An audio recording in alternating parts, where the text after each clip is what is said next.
What's happening? It's me, X. I'm back again. This time I'll be talking about the Pixel 9 Pro XL. Now you're probably wondering, why am I talking about this phone at this stage? It has been out for about a month, and the answer is simple. The Pixel feature drop happened. So now we've got quite a few new features and a more complete Pixel experience. How did it turn out? You're about to find out.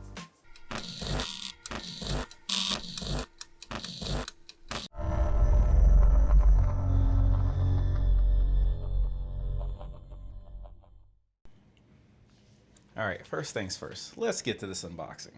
Now, I definitely miss the way unboxings used to be, years ago, back when it was like a whole presentation. It was kind of like the company was congratulating you, yet thanking you at the same time for buying one of their flagships.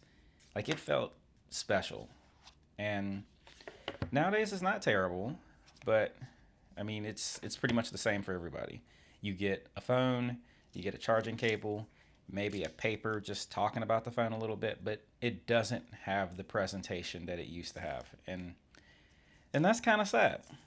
But anyway, I mean, this phone still looks sick, and it's a very similar unpackaging experience as what I had with the Pixel Fold.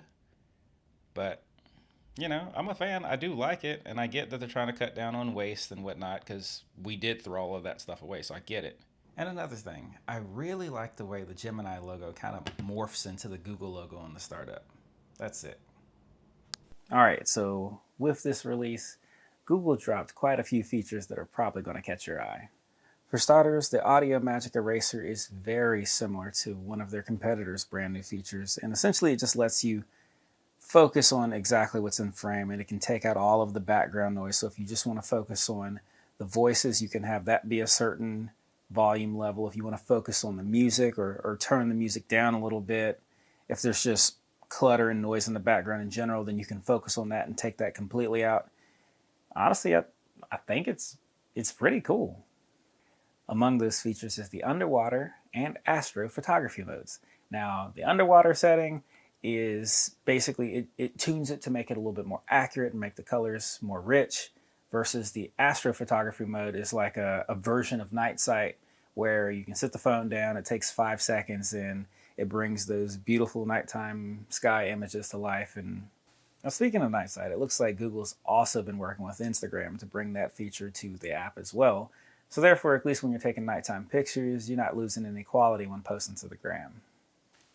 Google's also revamped that temperature app as well. So now you can differentiate between objects and people. So for instance, like with people, you have to hold the temperature sensor right up to the forehead or the temple, have to get fairly close without touching, and it'll read off the temperature.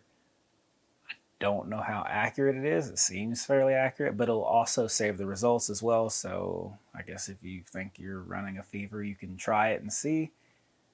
Don't really know the use of it on people other than that. I don't know. Y'all let me know.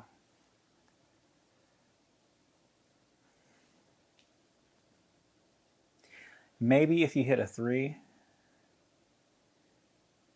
maybe if you're playing basketball and you hit a 3 and you're like, I'm as cold as ice. Temperature sensor. Or game winner in bowling. Pickleball. I don't know. I'm food for thought. You cold as ice? Prove it. Temperature sensor. All right, so it looks like they've also made some tweaks to the weather app. So I already really enjoy this app. I think it's really cool. It looks good. It's very informative. But now they're adding a pollen tracker to it. So if you're one of those people that has like seasonal allergies, well, now you can go outside and you'll be just a little bit more informed about what you're going to be facing. All right, so theft protection. Now, this is one that definitely caught a lot of people's eye. So it looks like they have like 3 different modes on it. One being just regular theft protection, where if somebody like takes the phone and takes off running, it'll detect it and lock the phone. The next one is remote, which is kind of self-explanatory. You lose the phone or whatever, somebody gets it, it locks. And then they have another one that's offline, and same thing. Your phone goes offline for whatever reason. In order to save your data and keep everything safe, it locks. I think this is pretty cool, so I'm a fan. So another new feature that they're introducing this year is called private space. Now, if you've had any Samsungs as of recently, then you're familiar with Secure Folder. I know quite a few of the Chinese phones had something similar to private space where it's almost like if you were using a computer and you logged out of your username and logged back in under a different username, then it's like a whole different account that you're messing with. Well, this is like private space. And that's essentially it. It has its own little section where you can keep photos, videos, documents. It has its own version of Chrome. So if there's things that you want to keep on the DL, you can keep it on low without people knowing. They've also made some changes to the screensavers. So there's like a clock screensaver and a panel screensaver. Now, this seems to be like an always on display type deal where, so it has to be docked and charging. And if you have the clock, then you can choose between analog or digital. And then if you have the panel one, now those familiar with Google Home, you're probably going to love this. So you have the Google Home interface and you can go between lights, thermostat, TV, whatever your panel is looking like. So I think that's an amazing idea. I really like that a lot. Of course, we wouldn't be talking about new Pixels if we didn't bring up AI. Now, I like Gemini Live. It's really cool. So you open up Gemini, click the live feature, and now you're having a conversation with this AI. And these conversations have been interesting. We've talked sports, and sometimes it got some things wrong, especially like the latest trades or the latest scores. And so then I would go to correct it, and it would remember it. It would tell me it's updating its database, and the rest of the conversation, it remembered that. Who the Lakers play in their first game? The Lakers' first game of the new season is against the Minnesota Timberwolves on October 22nd. And who do you think's going to win? Well, it's always tough to say. The Lakers have LeBron James and Anthony Davis, so they're always a force to be reckoned with. But the Timberwolves have been looking really strong lately, especially with Karl Anthony Towns. Could be a close one. You know he got traded to the Knicks, right? Whoops, you're absolutely right. Looks like I got a little confused there. Karl Anthony Towns is with the New York Knicks now. So with that being said, do you think the Lakers will still win that first game against Minnesota? I mean, I do, but I'm asking, what do you think? Alright, so even without Towns, the Timberwolves still have a lot of talent. Anthony Edwards is a beast, and Rudy Gobert anchors down the paint. The Lakers are going to have their hands full, that's for sure. But hey, this is the NBA, anything can happen on any given night. You never know, LeBron might drop 50 on them, or maybe the Lakers' defense completely shuts down Minnesota's offense. Who do I think is going to win? I'm going to say it's a toss-up. Could go either way. Okay, but pick one. Alright. I'm going to say the Lakers win that first game. Even without Towns, Minnesota's going to be tough. But I think LeBron and AD have that extra gear they can hit when it matters most. All right, thanks. I appreciate it. No problem. Let's see if my prediction pans out. Another new feature that came out in this drop. Seems like it's just a tweak to quick share, but a much welcomed one. So essentially now all you have to do is hold two Pixel devices together and it kicks off the quick share.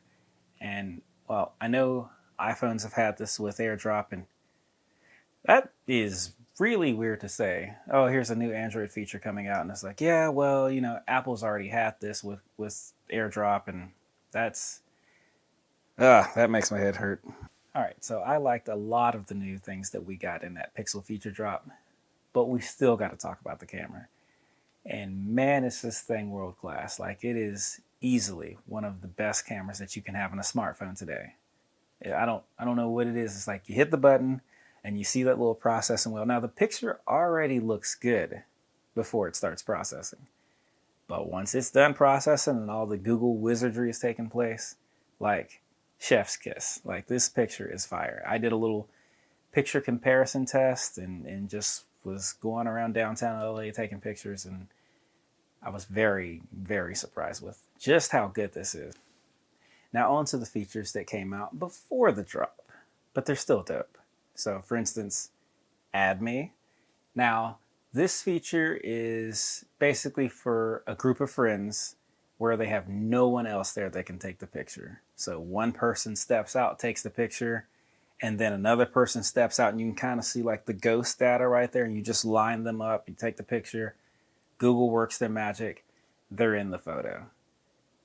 Now me, I've been acting like a small child the whole time and just taking stupid pictures with me looking at me or me examining artwork. That's just how I'm using it, but it wasn't made for me. Or maybe it was, and maybe I'm just maximizing this. Anyway, Google's also brought the circle to search feature over. It's still really cool. I don't use it as much as I thought I would, but on those times where I do need it, it's clutch. So, respect. Also, Direct My Call has made it to another Pixel device, and I have way too much fun with this feature. I don't even know why. I just have a lot of fun with it. And for those of you who don't know, it's like having your own personal secretary. So somebody calls, the secretary does the intro, and then after that, you get to pick which prompts you click for the secretary to then spit out. And then whoever's on the other side of that call, they're hearing like, who's calling? Or is this urgent? Or I'll call you back. And so then they get to speak their responses in, to which then it transcribes it and puts it down there for you to read. And you can determine if you're going to hit the hang up button or if you're going to go ahead and answer it, or just keep asking questions until you figure that out. But I like it a lot. I have really been waiting to use this on a spam call because I'm going to drive them crazy. Man, I sounded really excited about that. Yeah. Okay, so this is the part of the conversation that always gets me. The battery and the charging. So Google says this is a 4,700 milliamp battery and that you can go from 0 to 70 in like 30 minutes. Now that's with the 45 watt charger. And it's looking like from 0 to 100 with that same 45 watt charger is probably going to be a little under an hour and a half. Now, when I tested this without a 45 watt charger, I was probably around an hour and 50 minutes from 0 to 100, which is way too slow. And I've seen several articles and forums as well talking about they're using third party, but they're using third party 50 watt chargers, 60 watt chargers, 100 watt chargers, 120 watt chargers, and they're getting nowhere near that 37 watts that Google says you're going to achieve with a 45 watt charger. So I'm not really sure what's going on with that, but it looks like if you're going to achieve these numbers, then it has to be their own 45 watt charger. Okay, so it appears Google hit a home run, right? Like I'm pleased with the phone. I think they did a phenomenal job. But I keep asking myself, like, what would have made this phone even better? And I still think it would be in the battery area. Like if you could give me 0 to 100 in under an hour, I think that would have been amazing.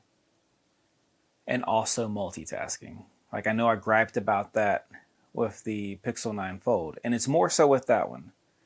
But I still want that floating window. Like, that would be nice. I think that's it. I can't really think of any other feature that would really put this over the edge for me. So, yeah. Now, I'm sure you can, and I'm looking forward to reading these features in the comments. I'm always very surprised at what people come up with. There's definitely some out-of-the-box thinking and just stuff that are really good ideas that I just wouldn't have thought of. So let me know. But as always, this has been another video. So with that being said, take care.